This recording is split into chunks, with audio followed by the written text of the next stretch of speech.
warahmatullahi wabarakatuh. Alhamdulillah, salatu wassalamu ala rasulillah wa ala alihi wa sahbihi wa mawala wa la hawla wa la quwata illa billah. Rabbi israhli sadri wa yassir li amri wa hlul 'uqdatam min lisani yafqahu qawli, amma ba'du. Qala Allah Ta'ala fi kitabihil karim, a'udzu billahi minasy syaithanir rajim. Ya ayyuhalladzina amanu dkhulu fis silmi kaffah wa la tattabi'u khutuwatis syaitan innahu lakum aduwwum mubin. Yang saya hormati pengurus Majelis Taklim Raudatul Jannah. Hari ini cuman hadir Ibu Dewi sebagai sekretaris sekaligus bendahara. Eyang lagi perjalanan ke Malaysia, kita doakan mudah-mudahan beliau sehat selamat. Ibu Karmuji masih dalam keadaan sakit, kita doakan mudah-mudahan beliau diberikan Allah kesembuhan. Amin ya rabbal alamin. Baik, kemudian bunda-bunda solehah semuanya ya, yang hadir pada hari ini, mudah-mudahan semuanya sehat ya, kita semuanya dimudahkan Allah Subhanahu wa taala dan diberikan keberkahan. Amin ya rabbal alamin. Baik, pertama sekali mari kita selalu bersyukur kehadirat Allah Subhanahu wa taala ya.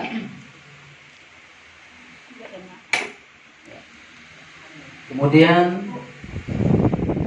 kita berselawat kepada Rasulullah sallallahu alaihi wasallam. Allahumma shalli ala sayyidina Muhammad wa ala ali sayyidina Muhammad. Pada hari ini kita akan bicara konsep yang paling penting tentang kehidupan kita. Dan ini menurut saya perlu saya sampaikan ya. Tadi kita baca satu ayat dalam surat Al-Baqarah ayat 208 atau 208. Ayatnya hampir semua kita sudah sering membacanya. A'udzu billahi minasy syaithanir rajim. Ya ayyuhalladzina amanu dkhulu fis silmi kaffah wa la tattabi'u khutuwatis syaitan innahu lakum aduwwum mubin. Ayat ini bercerita tentang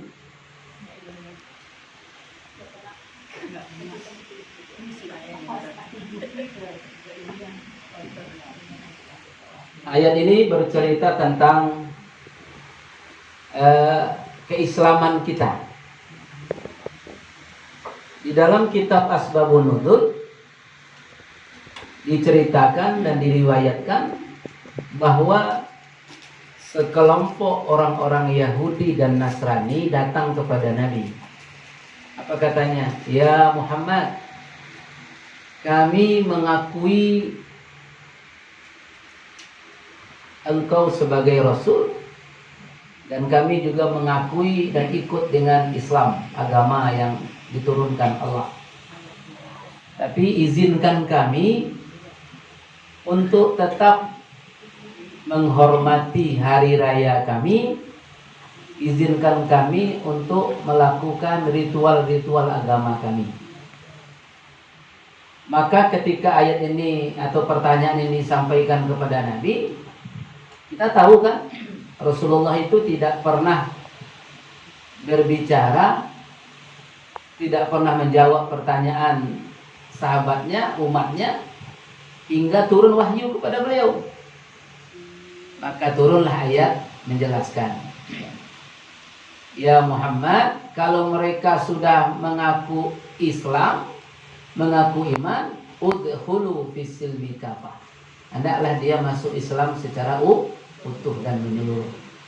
Tidak boleh lagi dia Islam tapi masih mengamalkan ajaran Yahudi misalnya, Nasrani misalnya. Ini tidak boleh. Nah, oleh karena itu ayat ini penting bagi kita.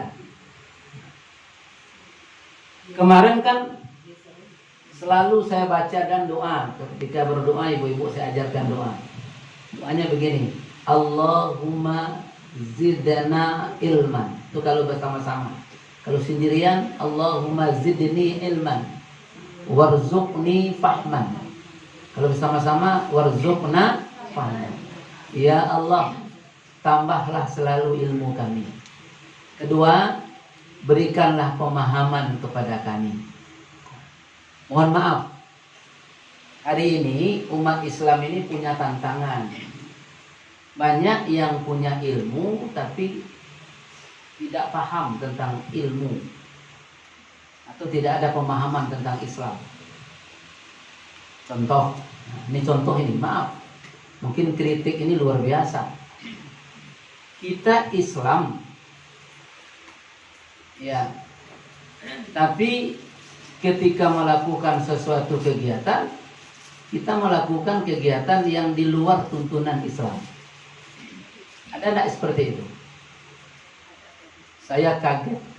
Ada seorang ibu-ibu yang sudah melalang buana majelis taklim kemana-mana. Sholawatnya bukan main, majelis taklimnya ikut terus. Bukan sekali, bukan satu majelis, banyak. Ilmunya mungkin ada tapi tak paham. Kaget saya ketika anaknya nikah, itu kok berpakaiannya tidak menutup aurat, terbuka lagi auratnya. Kira-kira apa yang mau saya katakan kepada yang selama ini ibu ini saya hormati sebagai orang yang majelis taklimnya kemana-mana? Kira-kira bagaimana? Rasanya terpotong kepala ini. Ya kan? Ini apa yang tidak ada? Bukan ilmu tidak ada, bu. Paham, tidak paham dengan Islam.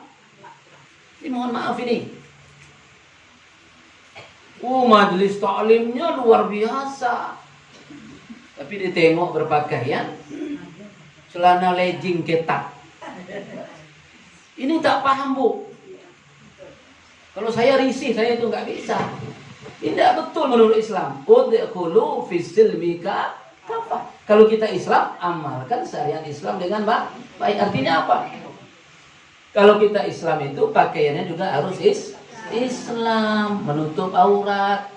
Apalagi sudah tua-tua. Kita sudah nenek-nenek, sudah bau tanah. Rambut masih direbonding juga. Keluar masih digereng juga rambutnya. Betul nggak nih? Ini mohon maaf ini, bu. Ini pemahaman yang tak ada. Kalau ilmunya, tiap hari majelis taklim. Selawatnya ke langit. Mau putus rasanya tenggorokan dia selawat. Tapi tak paham-paham. Maaf ya. Maaf kalau saya katakan. Dia mengaku Islam. Tapi sholatnya nggak karu-karuan. Dia pakai juga. Yang ada itu kan puasa Nabi Daud. Dia sholatnya sholat Nabi Daud. Kan tidak ada. Puasa Nabi Daud, iya sehari puasa, sehari enggak. Ini sholat, sehari sholat, sekali enggak. Nggak ada itu. Itu pemahaman yang keliru. Jadi doa tadi tolong dipahami baik-baik. Ya, selalu bertambah ilmu, selalu bertambah pemahaman. Kita Muslim, anak hafiz Quran, pas pesta perkawinan, organ tunggal, diundang penyanyinya bertelanjang, diundang pula Ustadz hadir. Kira-kira gimana Ustadz? Tentu saya tutup muka, saya astagfirullah. Ya, ini tidak benar pemahaman Islamnya. Jadi maka ayat ini saya sampaikan. Udkhulu fis-silmi kafah. Sering seperti itu, bu. Sering seperti itu. Kecuali memang kita tak berdaya. Itu apa boleh buat? Bukan anak kita, bukan keluarga kita, itu apa boleh buat lah. Ya, kita juga tidak bisa memaksakan. Ini perlu kita sampaikan agar jangan Sering juga saya lihat ada ibu-ibu yang sok-sok sok-sok akrab, sok-sok dekat. Ya, dia dengan satu jamaah laki-laki dengan perempuan, tapi kayak bermanja-manja begitu. Kucing meong, ya enggak? Ini haram, bu, tak boleh. Pemahaman Islamnya itu yang enggak ada. Ya, maaf ini. Maaf. Ya kita ada aturan semua dalam Islam. Jadi oleh karena itu ayat ini kita amalkan. Udkhulu fis-silmi kafah. Ayo masuk ke dalam Islam dengan sempurna dan hati-hati pengamalan kita, ya pakaian kita, pergaulan kita, apalagi semuanya harus sesuai dengan ajaran Islam. Ini yang pertama yang perlu kita pahami. Wala tattabi'u khuwatis syaitan. Jangan sekali-kali engkau mengikuti langkah-langkah setan. Kalau keluar dari koridor syariat Islam, itu namanya mengikuti langkah setan. Innahu lakum aduwwum mubin. Karena setan itu adalah musuh yang nyata bagimu. Oh, kalau setan senang dia. Kalau bisa ibu-ibu jangan nyanyi selawat, jangan hadroh. Apa kalau bisa?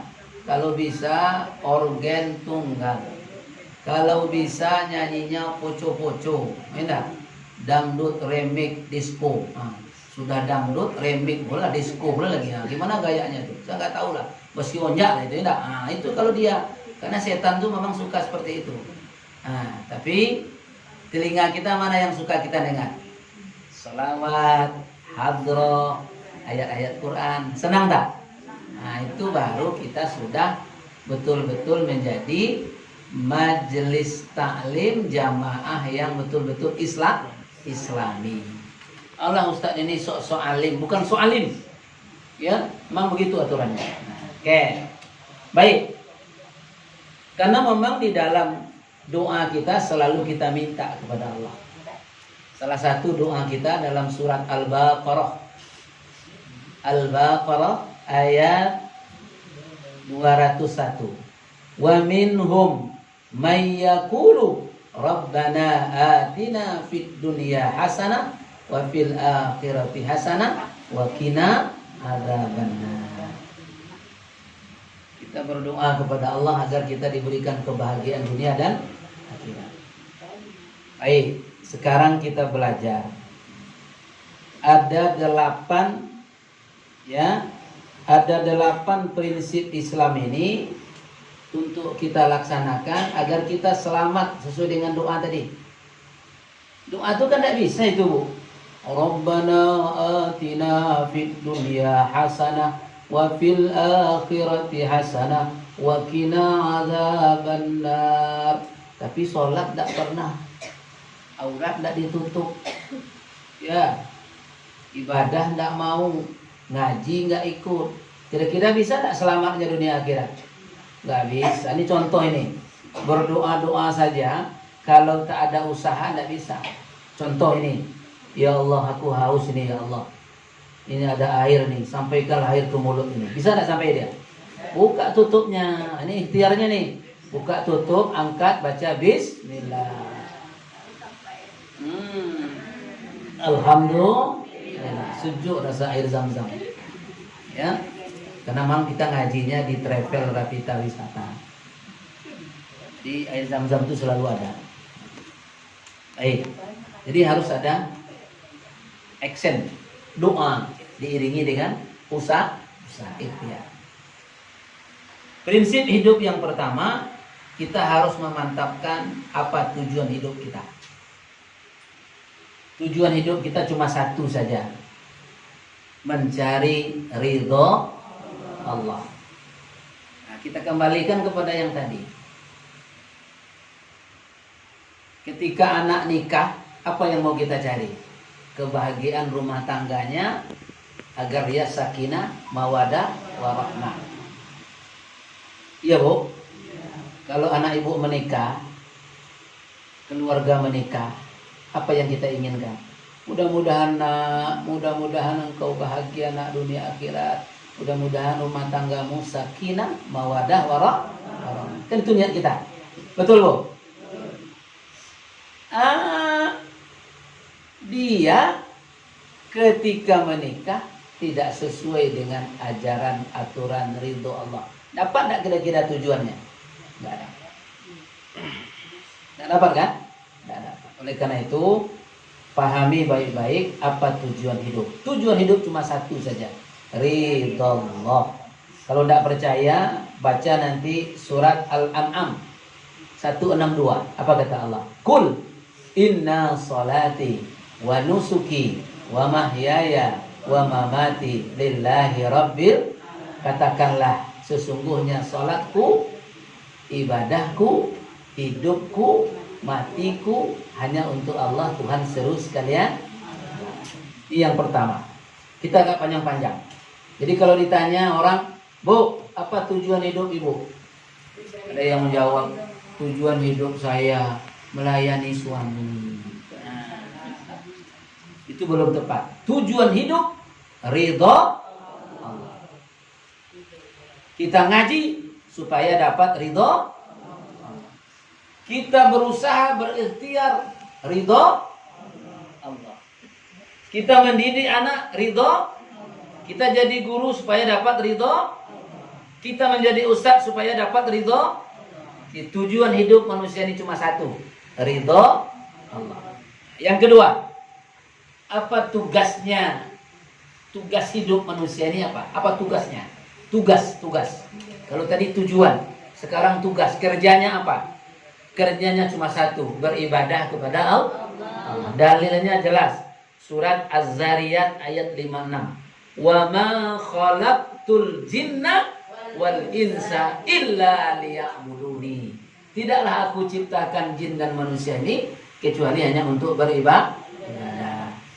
Oh, duduk di sini ibadah apa tidak? Ibadah. Walaupun ngantuk-ngantuk. Walaupun capek, ibadah. Duduk di sini ibadah apa tidak? Walaupun yang biasa dapat transport sekarang tak dapat lagi. Ustaz duduk di sini ibadah tak ngajar ini? Ibadah. Walaupun tak dapat amplop, tapi masuk rekening. Ngajar ya? Jadi Bu, semua kerja kita ibadah. Makanya enak jadi orang Islam. Ibu masak pagi di rumah ibadah. Betul? Suami kasih duit istri ibadah. Istri kasihkan lagi kepada anak ibadah. Apalagi Bu? Oh, semua ibadah.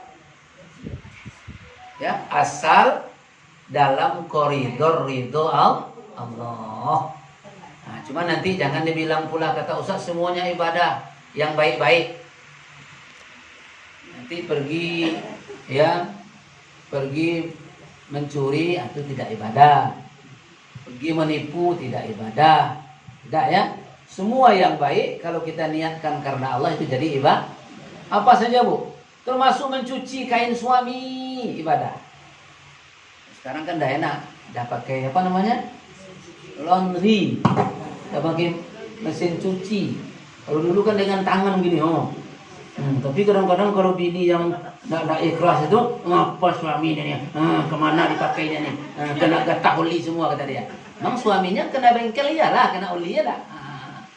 Jadi ikhlas itu ibadah.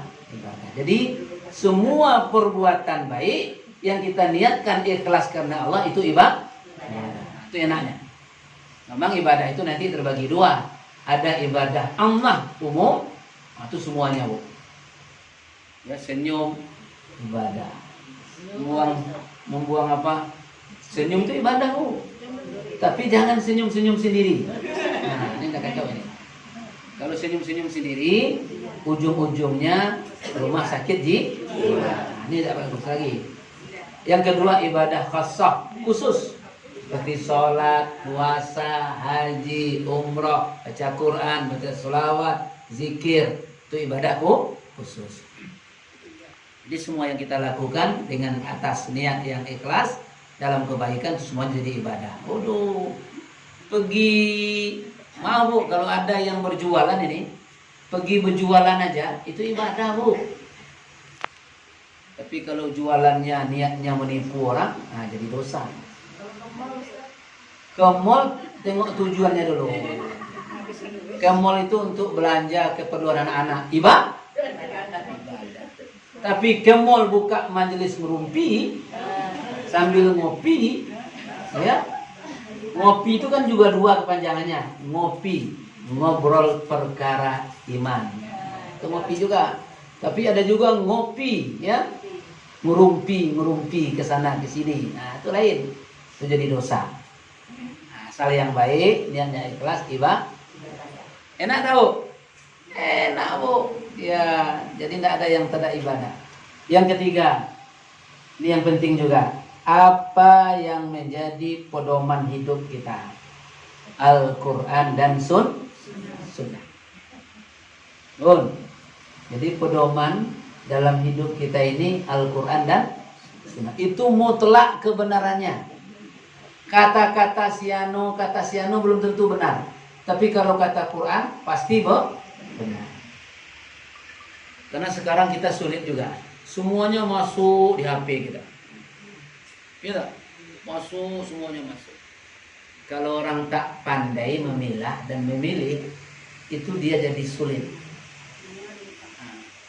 Semua mau share sursor. Saya menganggap kalau ada berita di HP, jawabnya cuma satu. Wallahu a'lam. Sekarang kan ada berita Polri itu yang lagi garang-garangnya ini. Ya? Ya. Itu kan ngeri juga kita menengoknya kan? Rambo. Cuman bagi orang yang hobi, mungkin dia ikut stres pula. Mana yang salah, mana yang benar. Sehingga lupa masak. Lupa dengan anak.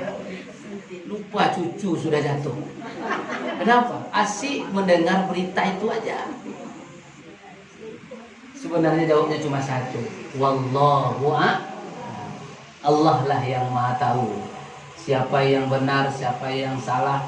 Apakah itu drama atau apa? Wallahu a'lam. Tapi kalau Quran tidak boleh, wallahu a'lam.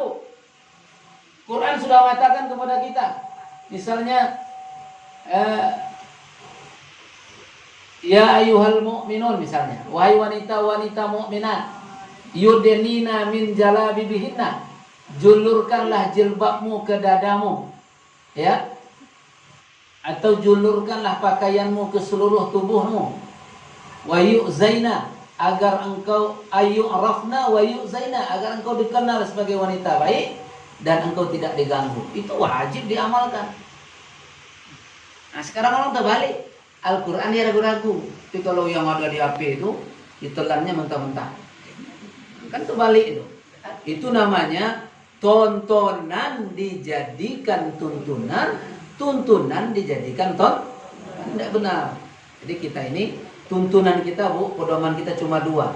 Agar selamat dunia akhirat cuma dua prinsip. Satu Al-Quran, yang kedua Sunnah. Dia tak ada cerita mutlak kebenarannya. Betul. Zalikal kitabu la raiba fihi hudan lil muttaqin. Kitab Al-Quran tidak ada sedikit pun keraguan di dalamnya, menjadi petunjuk bagi orang yang bertakwa. Berikut, apa peranan kita dalam hidup kita ini? Apa yang kita perankan? Kita ini semuanya, ya, wa huwallazi ja'ala lakum khalifahul ard. Kita ini ja'ilun fil ardi khalifah. Kita ini menjadi khalifah. Apa itu khalifah, Bu? Wakil Allah. Nih, yang keempat. Yang kelima, siapa tauladan kita dalam hidup? Dalam Quran sudah ditegaskan. Apa kata Allah? Dalam surat Al-Ahzab ayat 21. Laqad kana lakum fi rasulillahi uswatun hasanah. Sungguh, ya, apa yang ada pada diri Rasulullah itu menjadi suri tauladan bagi kita. Jadi, siapa tauladan kita? Jawabnya satu. Rasulullah sallallahu alaihi wasallam. Tauladan kita ialah Nabi Muhammad. Idola kita ialah Nabi Muhammad. Kalau kebetulan nama suami kita Muhammad Syafi'i misalnya. Nah, kebetulan pas Muhammad pula, nggak apa-apa. Suami ini jadikan tauladan juga. Kenapa? Karena namanya juga Muhammad. Tapi hakikinya contoh kita tidak ada yang lain selain dari Nabi Sallallahu Alaihi Wasallam. Kalau Nabi kita jadikan tauladan, selamatlah hidup kita dunia akhirat. 6. Siapa teman kita dalam hidup? Siapa teman kita, Bu? Al-Quran jawab langsung itu. Surat Al-Hujurat ayat yang ke-10. Innamal mu'minuna ikhwah. Sesungguhnya teman orang-orang yang beriman itu ialah amal. Iya. Saya ulangi. Innamal mu'minuna ikhwah. Sesungguhnya orang-orang mukmin itu bersaudara. Jadi teman kita itu adalah saudara kita sesama mukmin, sesama muslim, di teman ke saudara kita, ikhwah kita, teman kita. 7. Siapa yang menjadi lawan kita dalam hidup? Ini kita harus tahu ini supaya kita selamat dalam mengharungi kehidupan di dunia dan di akhirat. Maka lawan kita dalam Quran sudah diingatkan Allah. Pertama, lawan kita hawa nafsu yang ada dalam diri kita. Yang kedua, lawan kita adalah syaitan laknatullah. Diulang-ulang oleh Allah 70 kali, 27 kali ayat yang seperti tadi. Innahu lakum aduwwum mubin. Innahu lakum aduwwum mubin. Sesungguhnya setan itu adalah musuh yang nyata bagimu. Berapa kali diulang? 27 kali diulang-ulang Allah Subhanahu wa ta'ala. Ya. Jadi ada dua tadi. Hawa nafsu dalam diri kita sendiri, yang kedua setan. Nanti juga boleh dibaca surat Al-A'raf ayat 16 dan 17. Oh, ini dahsyat ini. Kata Allah, setan itu karena begitu dahsyatnya dia ingin menggelincirkan manusia, dia akan datang dari kiri, dia akan datang dari kanan, dia akan datang dari belakang, dia akan datang dari depan. Untuk apa? Untuk menggoda dan menggelincirkan manusia. Tidak mampu dari depan, dari belakang. Tidak mampu dari belakang, dari kanan. Tidak mampu dari kanan, dari kiri. Pokoknya manusia harus ikut dengan dia ke neraka. Itu intinya. Ya Allah, itu kerjanya iblis. Yang ke-8, apa bekal kita dalam hidup? Apa bekal yang diberikan Allah?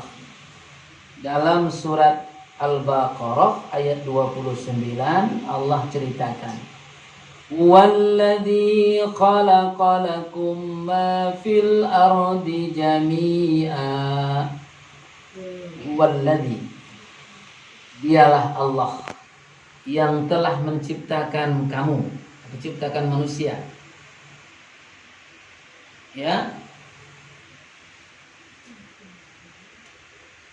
Jadi Allah yang telah menciptakan untukmu semuanya apa? Apa fil ardi, apa saja yang ada di bumi, jami'a, semuanya untuk manusia.